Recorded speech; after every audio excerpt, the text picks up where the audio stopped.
Lazarus es un concepto que se desarrolla y nace en el año 2004 con la intención de industrializar y acercar tecnologías muy complejas, muy privativas en ese momento, a través de la industrialización, a acercarlas al gran público, previendo la necesidad que existiría de servicios tecnológicos complejos a futuro. Se empezó con la parte de recuperación de datos, llegamos a ser el laboratorio de recuperación de datos con más volumen de Europa, llegando a dar cobertura a casi 14 millones de usuarios.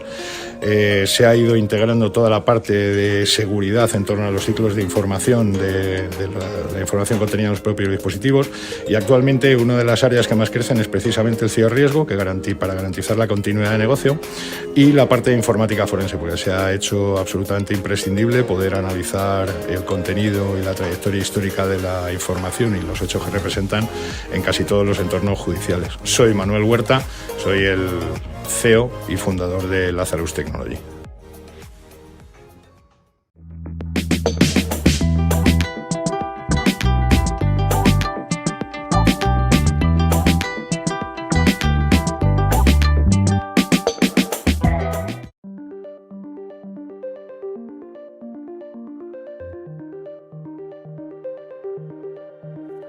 Every organization today is facing a myriad of threats, from malware to ransomware to data breaches. And businesses large and small are seeing this malicious activity materially impact their bottom lines. Organizations need to identify, track, and stop cyber threats rapidly, cutting through the noise to identify the threat, resolving it without delay. Flashpoint is the globally trusted leader in risk intelligence, with the analysts and technology to provide the most comprehensive coverage of threatening activity on the internet. We work with public and private organizations to get ahead of cybercriminals, immediately reducing their exposure, leading up to a 5 times ROI for businesses, and saving time and money across the board while protecting your reputation. Customers recommend us because we have better sources, better intelligence, driven by best-in-class analysts, bringing the intelligence community together for everyone's benefit. Our industry-leading software digs deep into the data to rapidly identify and remediate the most critical security risks. We're the best at what we do, giving your teams actionable data no matter what industry you're in. So whether you want to reduce fraud, increase your security team's productivity, or minimize data breaches, you can trust us to get the right data at the right time with the right context. Flashpoint, trusted experts, trusted partners, trusted intelligence. Is your company at risk? Flashpoint can help teams stay ahead of these threats. Sign up for a free trial today.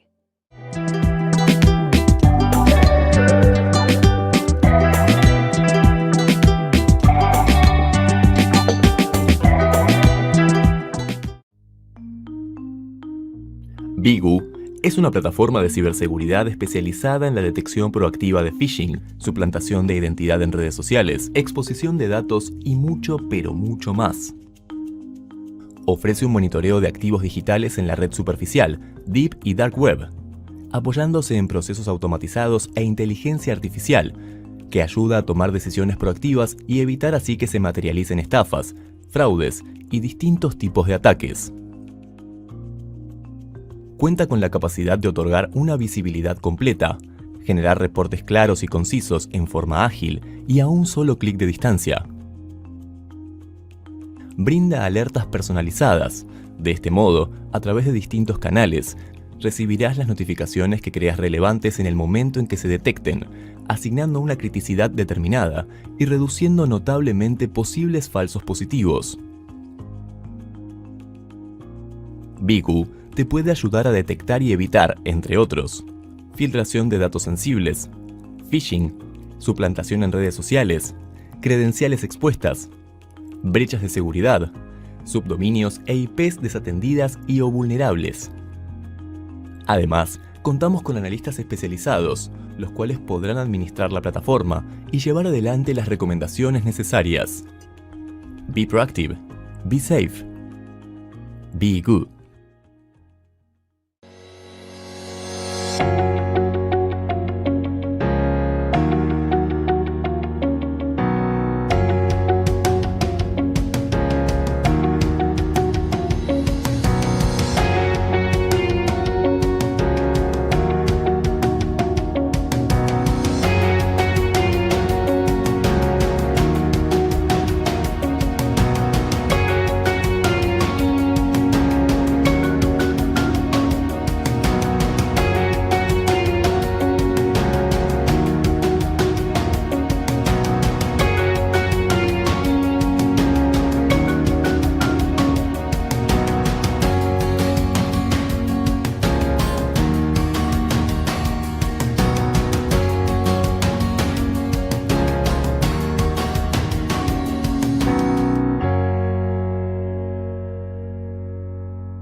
nada, si es que palabrita de Yolanda, que aquí no digo que esto es rápido, pues más rápido imposible. Hemos hecho esa transición aquí para llegar ya a la recta final de la tercera jornada, que queda la jornada de mañana, que lo sabéis, que ¿no? Intelcom apuesta a lo grande, entonces son muchos días de formación y sí, ya hemos pasado la trayectoria, ya llevamos ¿no? del Congreso, parece que fue ayer cuando dimos a LOM por primera vez y empezar en esta tercera edición y al final. Y para poner el broche ¿no? final a esta tercera jornada en esta sala 1, tenemos aquí ya preparada a la siguiente invitada, a Ana Páramo, bienvenida, muchísimas gracias por estar aquí en nombre de la organización. Muchísimas gracias a vosotros por contar conmigo un año más.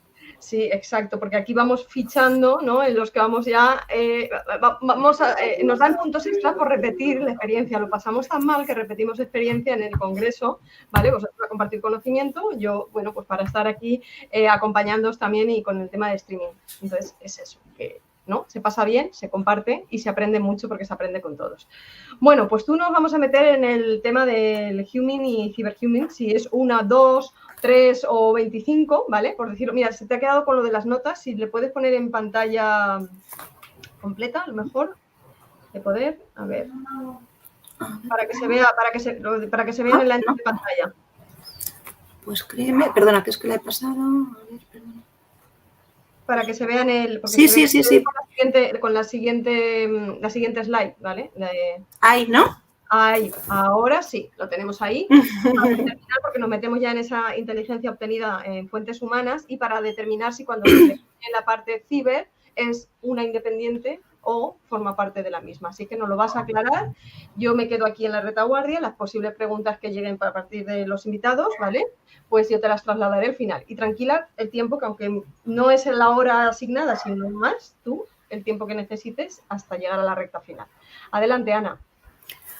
Muchísimas gracias, Yolanda, por la introducción. Buenas tardes a todos. Yo estoy encantada de estar un año más con vosotros porque, bueno, como dice Yolanda, se sufre tanto y se aprende tan poco que queremos repetir. Con lo cual, pues nada, hoy vamos a abordar un tema. Voy a intentar no pasarme y espero conseguirlo del tiempo asignado, aunque, bueno, como hemos empezado con retraso, pues terminaremos también más tarde de lo previsto, pero no porque yo me pase del tiempo asignado, ¿no? Bien, y vamos a hablar del Humming y del Cyberhumming. Y sobre todo, si es lo mismo, si son dos realidades completamente diferentes, si hay puntos en común, si hay grandes diferencias y si una materia o una disciplina excluye la otra o qué es lo que ocurre, ¿no? Porque muchas veces, y sobre todo en los últimos, bueno, vamos a decir 10 años, todo lo que lleva ciber suena mucho más atractivo. ¿Por qué? Pues porque da la sensación de ser más actual, más moderno, más nuevo, más adaptado a los nuevos tiempos. Y bueno, pues vamos a ver, insisto, si hay grandes conexiones o si por el contrario no hay ninguna. Este es un poco el índice que voy a seguir. Vamos a hacer primero una delimitación conceptual tanto de lo que es Humming como de lo que es ciber. Y luego pues vamos a ver si realmente hoy día sigue siendo útil o no, porque al final todo es actual o no dependiendo de si nos reporta utilidad, si nos reporta rigor, si nos aporta rapidez, eficacia, eficiencia, con lo cual todo eso es lo que va a determinar que una disciplina pues sea útil como herramienta de trabajo o que por el contrario pues pase a ser una disciplina objeto de estudio sin más. Y luego vamos a terminar con un cuadro de similitudes y diferencias para finalmente llegar a unas conclusiones que, por supuesto, son discutibles y os invito desde ya a que manifestéis vuestras opiniones, bien a favor o en contra, pero son las conclusiones a las que yo he llegado bueno, después de unos cuantos años de experiencia en el mundo de la inteligencia. Bien, y por tanto pasamos a ver lo que es Humming. Cuando hablamos de Humming, o Humming, como lo queráis llamar, lo que ocurre que, bueno, pues yo quizá por tradición profesional siempre le he llamado Humming sin más. Tenemos dos sentidos, dos acepciones de la palabra. Por un lado, el sentido estricto, que es en lo que nos hemos basado desde un desde hace muchísimas o unas cuantas décadas, casi siempre, y es que es la inteligencia que se elabora en virtud de la información que se obtiene de fuentes abiertas. ¿Qué es lo que ocurre? Ese es el sentido estricto. Entonces, yo diría que acogiéndome a esta acepción, yo diría que he elaborado este informe UMIN, es decir, este informe sobre la base de la información que yo he obtenido de fuentes humanas. Bien, pero hay un sentido más amplio, que es cierto que va ganando terreno, pero eso no quiere decir que venga a sustituir al anterior. Sencillamente son dos sentidos, uno más estricto, mucho más, digamos, clásico, ortodoxo, por decirlo de alguna manera, y otro que ha sido ampliado en virtud de permitidme la expresión, del uso de esta palabra en otros ámbitos. Es decir, que la segunda acepción sería el producto de la evolución, el resultado de la evolución del empleo de la palabra UMIN por los profesionales que se dedican al mundo de la inteligencia. Y en este segundo sentido, que como os digo es bastante más amplio, también abarca todo el conjunto de procedimientos y de métodos para obtener la información de una fuente humana. Es decir, en el sentido estricto y ateniéndonos a al propio acrónimo UMIN, es la inteligencia producida a partir de información obtenida de fuentes humanas.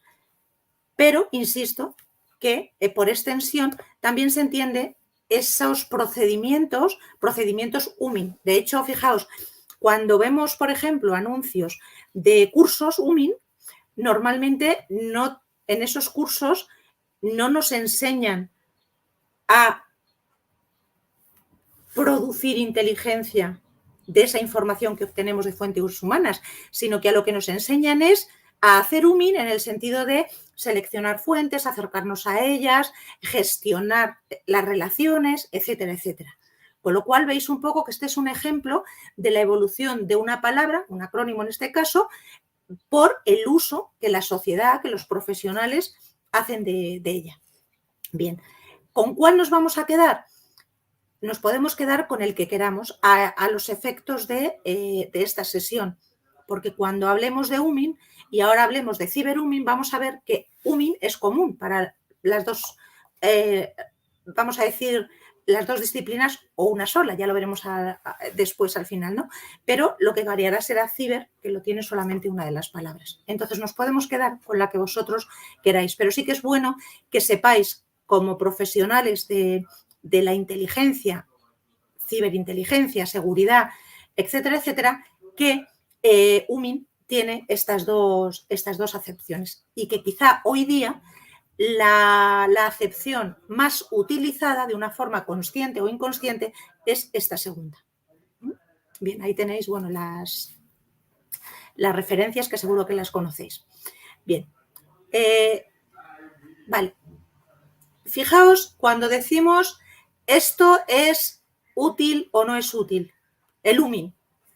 Pues fijaos, a mí me gusta compartir este pequeño párrafo y os voy a decir por qué. Fijaos, es de relativa reciente actualidad, tiene que ver, como os podéis imaginar, con la invasión de Ucrania y dice que ningún analista, observador, etcétera, pudo decir con exactitud a qué se debía esta guerra, cuánto iba a durar, etcétera, etcétera. Pero fijaos lo que viene a continuación. Dice, semanas después, 3 semanas, que podríamos decir ya prácticamente 3 meses, ¿no? O más incluso. La pregunta sigue estando ahí y es, ¿qué se le pasa a Putin por la mente? ¿Y por qué he puesto este ejemplo? Pues porque, fijaos, nosotros podemos tener herramientas tecnológicas para captar en el ámbito cibernético todo aquello que pueda estar ocurriendo. Podemos interceptar vía satélite, comunicaciones o incluso una interceptación legal, aunque eso ya no sería ciberUMIN, ¿no? Que sería empleo de herramientas tecnológicas sin más. Bien, lo que nosotros queramos, pero fijaos, en este caso yo estoy casi segura que cualquier gobernante de un servicio de inteligencia de un país occidental, vamos a dejarlo ahí y ya todos sabemos un poco a qué países nos podemos referir, daría mucho por tener una fuente humana muy próxima a Putin que pudiera decirnos exactamente qué tiene este señor en la cabeza. Porque una de dos, o le sometemos a una serie de procesos para poder extraerle la información, lo cual implica tener al señor Putin presente, o lo que tendríamos que tener es una fuente humana muy próxima. Esto quiere decir que el UMIN es más importante que lo que podamos obtener por otras fuentes que no sean humanas. No, yo no he dicho eso. Yo he dicho que muchas veces el dato que nos va a dar muchísimo valor o un valor añadido al que podamos obtener con otras informaciones va a estar en esa persona que tiene acceso directo a esa información de alto valor que al analista de inteligencia y, por tanto, a los gobernantes o, si estamos hablando de inteligencia privada, al CEO de la compañía o al consejo de administración, le interesa para tener ese valor y poder tomar decisiones con la menor incertidumbre posible. Con lo cual, fijaos, se está discutiendo muchísimo si este señor, si está enfermo, si no está enfermo, si la cabeza, si no la cabeza. No, a mí, o sea, puede interesar más si está enfermo, si no, etcétera, pero lo que realmente queremos saber es qué piensa hacer este señor mañana, pasado o la semana que viene. Bien, y esto, si os dais cuenta, a lo largo de la historia, y la historia, cuando hablo a lo largo de la historia, fijaos que he traído como ejemplo el caso de la ocupación de Ucrania, que es bastante reciente. De hecho, todavía lo estamos viviendo y padeciendo, ¿no? Pero siempre ha habido en todas las películas, por mucho que las películas a veces nos refleja todo este trasfondo con cierto sensacionalismo, pero al fin y al cabo algunas bastante reales, vemos cómo siempre se le da un gran valor a la fuente humana.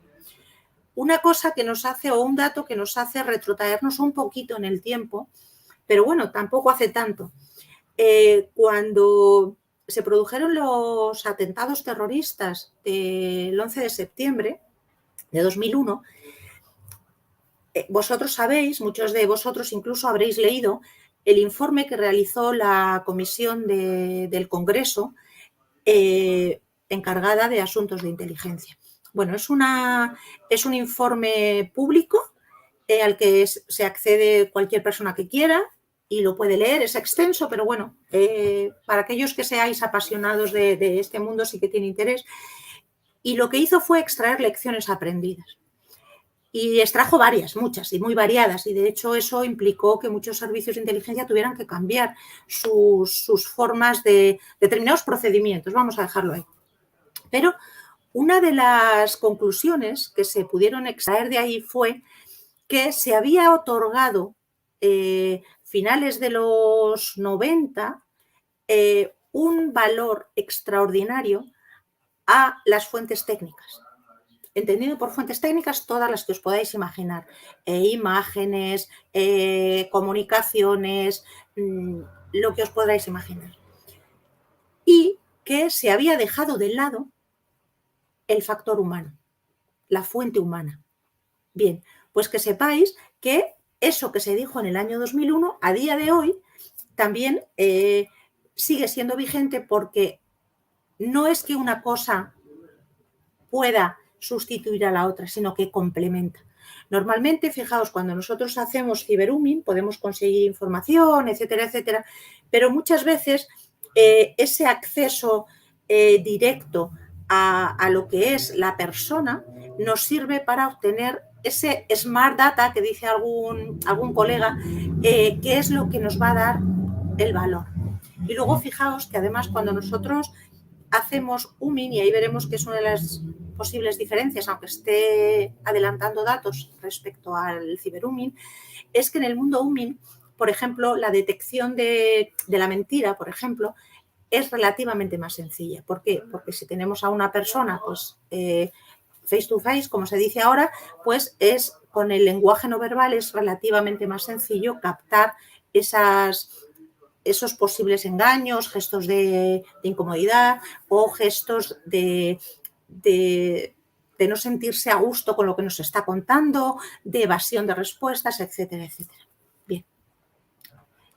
Y fijaos, ahora vamos a abordar qué es lo que significa ciber, sin tampoco entrar en muchísimos datos, ¿no? Primero, fijaos, bueno, ciber dice que es obviamente un prefijo, eso ya lo sabíamos, y que viene a sustituir a cibernético. Bien, y entonces seguimos y decimos, bueno, pues, ¿qué más? Y dice, indica ciber como acortamiento de lo que es cibernético, indica todo aquello, entre otras cosas, que también significa más cosas, indica relación con redes informáticas. Bien, y como nos han dicho que ciber es un acortamiento de cibernético, vamos a ver qué significa cibernético. Y dice, fijaos como podéis ver ahí, bueno, lo relacionado con una técnica, etcétera, etcétera, dice para la extensión de las capacidades humanas. Lo cibernético se caracteriza por ser todo aquello que se relaciona con la tecnología, bueno, lo veis ahí. Bien. Y si vamos al último párrafo de esta diapositiva, vemos que ya se nos habla, y estoy hablando de unos entornos en los cuales estamos abordando conceptos, no estamos hablando de tecnicismos ni de textos muy técnicos, porque fijaos, la fuente es de significados.com, o sea que es que no es una fuente de una persona experta en el ámbito ciber, ni mucho menos, ¿no? Bueno, pues nos dice que las relaciones cibernéticas son una forma de conocer personas, etc. Nosotros, cuando hablamos de mantener o de conseguir información de fuentes humanas, si nos damos cuenta, tenemos que seguir siempre un procedimiento. ¿Qué procedimiento tenemos que seguir? Lo primero que tenemos que hacer es identificar las lagunas de información, o más que las lagunas, las necesidades de información que nosotros queremos cubrir con una fuente humana, bien porque no lo podemos conseguir de otras maneras o por el motivo que sea. Y luego ya empieza todo el proceso de estudio de las distintas posibilidades de fuentes humanas que yo tengo. Continuaríamos con la selección de esa persona que, por el motivo que sea, que suele ser o mayor acceso o más directo a la información que a nosotros nos resulta útil, o puede ser no solo eso, sino que además por un motivo de oportunidad. Imaginaos que una persona tiene un acceso no tan directo, pero un buen acceso a una información, pero resulta que la oportunidad es que es un conocido de un conocido mío. Bueno, pues a lo mejor eso me facilita el acercamiento, ¿no? Bien, con lo cual seleccionamos en virtud de una serie de criterios y del estudio que hemos hecho de cada uno de los posibles de los aspirantes a convertirse en una fuente de información, una fuente humana de información, y una vez que hemos seleccionado, lo que tenemos que hacer es planificar lo que se llama el abordaje o la captación. ¿Qué es lo que ocurre? Cuando nosotros lo tenemos que hacer en el ámbito físico, lo que tenemos que hacer es decir, bueno, pues ¿dónde vamos a ir a ver a esta persona? Podemos intentar concertar una cita o una llamada telefónica o incluso por teléfono. ¿Cómo lo hacemos? Si vamos a quedar directamente con él o vamos a aprovechar, imaginaos, un seminario en el que va a estar y me voy a acercar a él. Cuando preparo este acercamiento tengo que ver si voy a ir con cobertura o no voy a ir con cobertura, dependiendo del riesgo de seguridad que haya, etcétera, etcétera. Y con unos objetivos máximos y mínimos muy bien definidos. Yo me quiero acercar a esta persona y en el primer encuentro o en la primera llamada lo que quiero conseguir es mínimo esto y máximo lo que sea. Ya os digo que normalmente el objetivo mínimo que una persona se plantea cuando se acerca a otra por primera vez es que no me digan no. Es decir, dejar la puerta abierta para una segunda ocasión. Pero dependiendo de la situación, pues habrá que ver si ese objetivo mínimo podemos subirlo un poquito o por el contrario hay que rebajarlo incluso a que, bueno, pues a que nos diga un no, pero puede ser sí. Bien.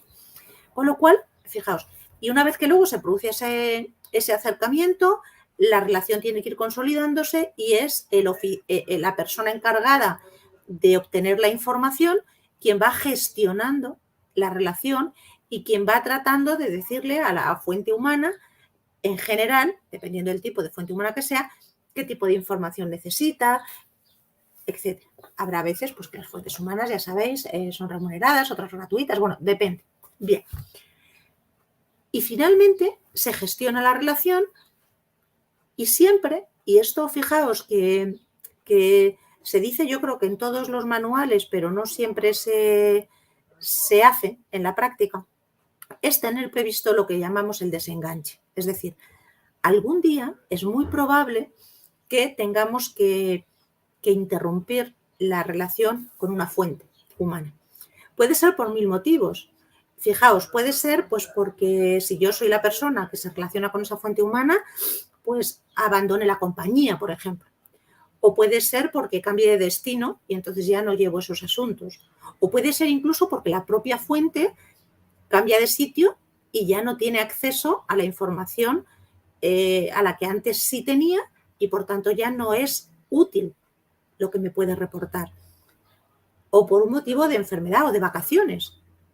Es decir, que siempre hay que tener en cuenta ese posible desenganche, porque fijaos, no deja detrás, así como una máquina yo la puedo dejar de usar y bueno, normalmente la máquina no se me quejará de momento, pero cuando yo dejo una relación humana, bueno, pues la otra persona necesita, no sé si una explicación, pero sí al menos una preparación y fijaos, aunque solamente sea desde un punto de vista egoísta. Si nosotros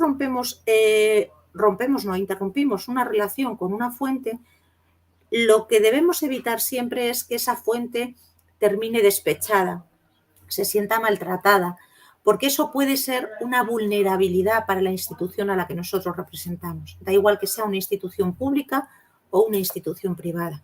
Con lo cual, aunque solamente sea por eso, y queramos dejar de lado el aspecto humano, pero aunque solamente sea por eso, debemos cuidar mucho ese momento en el que la relación con una fuente humana cesa. Y de aquí pues nos vamos, fijaos, a esta tabla de similitudes y diferencias entre lo que es el UMIN y el ciberUMIN. Os he dicho justo antes cuáles son las principales actividades o los principales pasos que hay que seguir en cualquier labor UMIN en cuanto a proceso, esa segunda acepción amplia de la que hablábamos, ¿no? Y fijaos, si yo hablo de la primera, que es la identificación de una necesidad informativa, bien, yo quiero saber qué tiene Putin en la cabeza. Bueno, pues eso se da cuando yo quiero obtener información UMIN, lo que tradicionalmente es por fuentes humanas, sí, pero también en ciberUMIN. Yo en ciberUMIN no me lanzo a redes sociales, por ejemplo, a ver qué pesco, permitidme la expresión, sino que voy con un objetivo muy claro. Otra cosa es que dé rodeos, ¿de acuerdo? Dar rodeos no quiere decir que no tenga claro a dónde quiero llegar, pero lo tengo que tener, insisto, el objetivo muy claro. Quiero información relativa a las intenciones del señor Putin con respecto al conflicto de Ucrania. Fijaos, ni siquiera es en general. Bien. Luego, fijaos, tengo que explorar las fuentes de información. Las que yo son fuentes, si alguna de las que ya tengo como fuentes de información pueden también darme esa información, fenomenal. Pero si no, pues tengo que buscar otras personas que sin ser aún fuentes pueden llegar a serlo, en virtud de esta necesidad informativa que tengo. Y eso, fijaos, se hace tanto en el UMIN como en el ciberUMIN. Es decir, yo en el ámbito ciber, en redes sociales, pues entro y voy mirando a ver qué es lo que... quién habla de tal cosa, quién sabe de esta otra, quién habla con cierta autoridad, quién no, todo este tipo de cosas. Y fijaos, cuando yo hago esa exploración, es verdad que una diferencia es que yo en el mundo ciber sí que tengo que valorar desde el principio cómo voy a ir a hacer la exploración. Es decir, esa exploración la voy a hacer con mi nombre y apellidos, o lo voy a hacer con un nombre inventado, o lo voy a hacer con un alias, o cómo lo voy a hacer. Lo cual, por supuesto, queda descartado suplantar la identidad de nadie para hacerlo, porque eso además ya sabéis que es delito. O sea, eso no, puedo hacerlo con el nombre que yo quiera, pero inventado. Si vosotros creéis que eso es preciso, pues por motivos de seguridad personal, familiar, de la institución o de lo que sea. Veis que ahí tenemos una pequeña diferencia, pero es un poco en que el tema de cómo voy a ir o cómo voy a hacer ese acercamiento a la fuente lo adelantamos un poco. ¿Por qué? Porque en el caso de el UMIN, donde lo vamos a hacer, va a ser aquí, ¿de acuerdo? Va a ser en las fases siguientes. Entonces, lo único que hacemos, insisto, es hacer algo que hacemos en el UMIN, en el ciberUMIN, lo adelantamos en el tiempo para evitar que si hemos hecho una búsqueda, pues luego alguien pueda rastrear esa búsqueda y vaya hilando y llegue a la identidad real si es que no queremos que se sepa. Bien, luego fijaos, vemos qué fuentes hay. Y dentro de las fuentes hacemos un estudio, un análisis de cada una de ellas. Qué nivel de conocimiento tiene del tema que sea. Si tiene buen acceso o no a la información que necesitamos, si ese acceso es directo o es indirecto, si tiene alguna vulnerabilidad, cuáles son sus gustos, cuál podría ser su motivación para colaborar o para no colaborar, etcétera, etcétera. ¿Veis? Y eso lo hacemos igual, tanto en el mundo UME, en el mundo físico, por decirlo de alguna manera, como en el mundo virtual, en el mundo ciber. Y una vez que hemos hecho ese análisis, fijaos, seleccionamos igual en un mundo que en otro. Eficacia, riesgo, coste. Me podéis decir, bueno, pero el coste en el ciberUMIN a lo mejor no. Bueno, a lo mejor no o sí, dependiendo de dónde queramos acceder a la fuente y con qué características. Pero es que además, fijaos, cuando hablamos de coste, no solo es un coste económico, es coste en un sentido muy amplio. Puede ser un coste de tiempo, puede ser un coste de desgaste, puede ser un coste asociado al mantenimiento de la cobertura. ¿De acuerdo? El riesgo, lo mismo. ¿Qué riesgo estoy asumiendo? En inteligencia siempre se valora el binomio entre seguridad, es decir, lo contrario a riesgo, y la eficacia. ¿Qué buscamos? Eficacia, riesgo, ¿dónde está el equilibrio? ¿Dónde me quedo? Bueno, pues eso juega tanto en el mundo UMIN como en el mundo ciberUMIN, por decirlo de alguna manera. La aproximación, es decir, el abordaje a la persona, pues se hace igual. Quiero decir, se hace de distinta manera, pero lo que es el abordaje hay que hacerlo. La captación de esa fuente, es decir, el conseguir que colabore consciente o inconscientemente con nosotros, facilitándonos información, eso hay que hacerlo también tanto en un mundo físico como en un mundo virtual. Y una relación hay que gestionarla, hay que mantenerla. Hay que ir pidiendo información o ir dándola o ir, bueno, digamos, provocando para que me cuenten. Eso ya dependerá de un montón de factores, ¿no? Pero es tan necesario en el UMIN como en el ciberUMIN. Y luego tener pensado el desenganche también. Porque, claro, imaginaos que yo he montado una cobertura perfecta para mantener una relación cibernética con una persona y de repente, pues, desaparezco. O de repente corto y ya no me relaciono, pero sigo estando ahí. Bueno, pues eso, ¿qué es lo que puede originar? Pues, entre otras cosas, imaginaos que la persona que ha sido fuente de información se sienta, pues lo que decíamos antes, despechada, maltratada, e inicie una investigación que dé al final con nuestra identidad real, por ejemplo. Por ejemplo, es que no sabemos qué puede hacer una persona que se encuentra, que ha sido utilizada y luego abandonada, por decirlo de alguna manera, ¿no? Con lo cual, fijaos que es tan importante en un aspecto como en el otro. ¿Qué es lo que ocurre? Pues que el entorno es total y absolutamente distinto. En uno, obviamente, es físico y en el otro es virtual. Con esto, fijaos, yo llego a las conclusiones que ya me imagino que os estáis imaginando, y es la primera, fijaos, cuando hablamos de inteligencia, de seguridad, de UMIN, de delito, de acoso, de lo que queráis, hoy día todos estos términos incluyen todo aquello que va con ciber. De manera que la inteligencia incluye necesariamente la ciberinteligencia, porque si no, no sería inteligencia. Igual que el delito tiene que incluir el ciberdelito, igual que el UMIN tiene que incluir el ciberumen, etcétera, etcétera. Fijaos, si nosotros hablamos de inteligencia, tan inteligencia era la que hacía Julio César, o incluso la que alguno de vosotros habrá leído, que se intuye en la Biblia, fijaos, como la inteligencia que se hace actualmente. Lo que ocurre es que los medios y por tanto el entorno ha variado, pero era inteligencia. ¿Por qué? Porque al final era información analizada que facilita la toma de decisiones. Con lo cual, hoy día, producto de los tiempos que nos ha tocado vivir, la inteligencia, la seguridad, etcétera, tienen sí o sí que incluir todo lo que se desarrolla, pero con la misma finalidad en el ámbito ciber. Con lo cual, si una cosa incluye la otra, ya vemos que la única diferencia reside realmente en el entorno. Otra cosa es que esa diferencia en el entorno nos haga, por ejemplo, lo que hemos dicho antes, que determinados aspectos en el mundo ciber haya que considerarlos o ejecutarlos, depende, antes que en el mundo físico o al revés. Pero lo que es el proceso es exactamente el mismo. Claro, también podríamos decir, bueno, es que tan humilde es un encuentro en una cafetería como un encuentro telefónico o una relación que yo tengo con una fuente humana por correo electrónico. Con lo cual, también hay diferencia. ¿Por qué? Porque el canal, el entorno, es lo diferente. Pero el resto del proceso de obtención de información mediante fuentes abiertas tiene las mismas fases. Lo que ocurre que, obviamente, pues adaptadas al medio. Bien.